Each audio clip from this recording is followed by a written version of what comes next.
Well, hello everyone. I'm back, the new proud American conservative, with another quick video coming to you from beautiful Florida, where we got a little breeze finally. It's probably 1%, but it feels a lot better.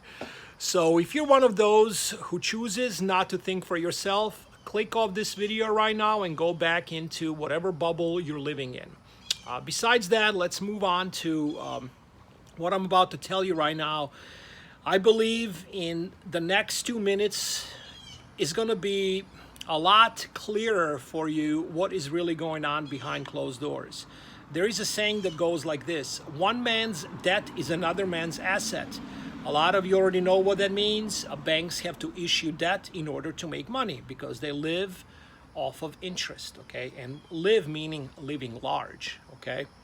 Even though the interest rates are basically as low as they can bring them down, they can go a little lower, but they're pretty low. The homes that you're buying, cars, are so overvalued that even if you're getting a low interest, you're paying 40, 50, 60% more than you should be paying. So a lot of people are not aware of this. They're just getting into these situations right now where soon, when this real estate bubble and all bubbles burst, they're going to find themselves in a really tough spot because the value of their home, which in a way they call it asset, is going to be, like I said, 50% less. Okay, this is a major problem if you were thinking of maybe selling and getting out of it. You got to be careful. If you did not buy right now, I suggest you to stay put and see what happens in the next few months after the election, and then make your moves from there. This is just what I would be doing if I was you. I'm not telling you what to do, okay? This is just a suggestion. I'm not a financial advisor. I'm just very good at what I do. So, two ways this can play out right now when it comes to the stock market. Number one, inflation, which is what's happening right now. They're hyperinflating it by injecting liquidity. The Fed Reserve is doing everything. Everybody knows that. They're buying stocks, they're buying bonds.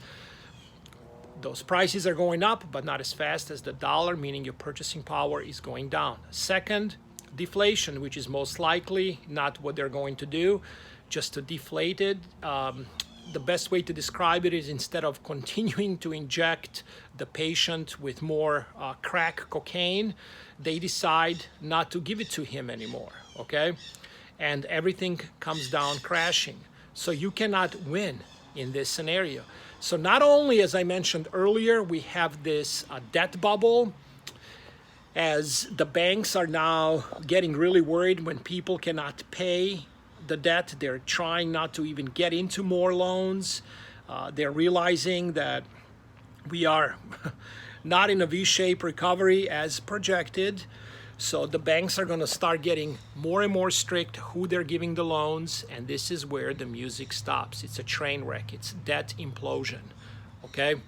You got all these evictions. President Trump signed executive order just yesterday about prolonging this eviction process, as people cannot pay mortgages, their rent, etc. It's a complete mess.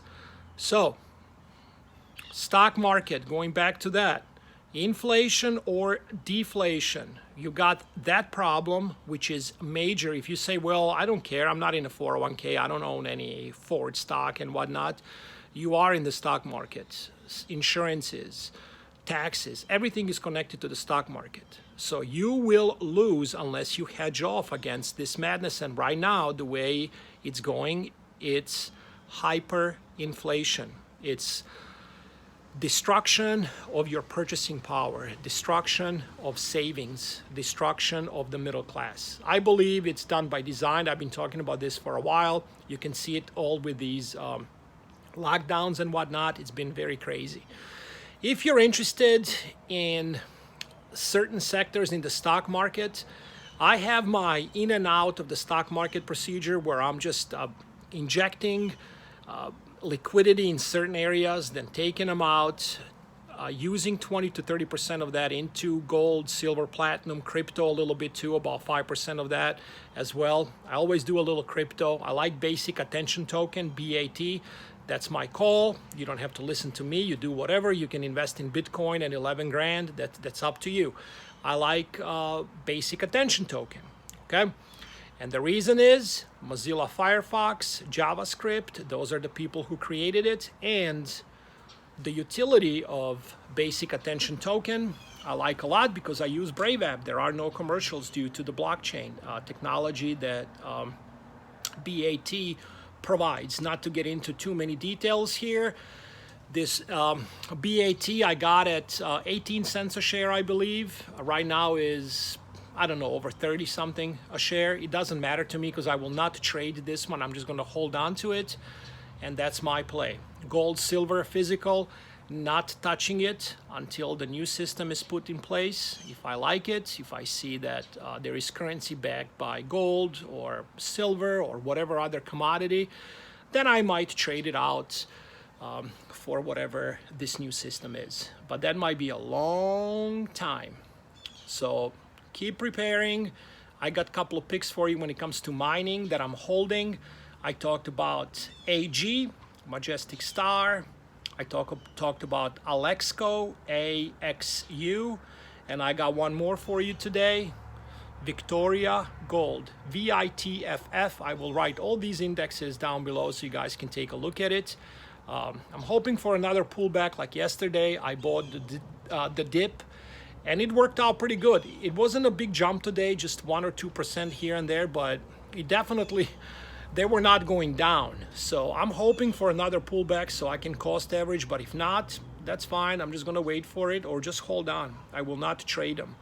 I trade energy stocks, etc., but I'm not trading any mines anymore. I did it for a little bit, and it's not working out as good as I thought at all. It's just I'm losing money.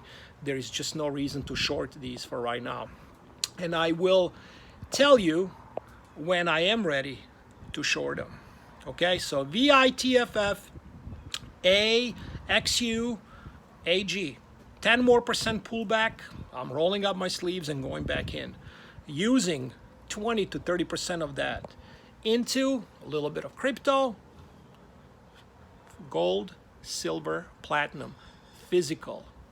Have it delivered to your house and then put it whatever you want.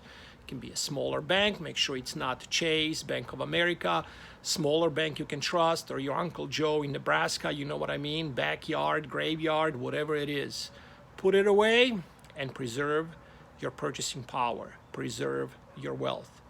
And I'm going to leave you off with what I started with, the saying, one man's debt is another man's asset. And right now, those assets are not being paid on. That's a big problem. Take care. God bless you all.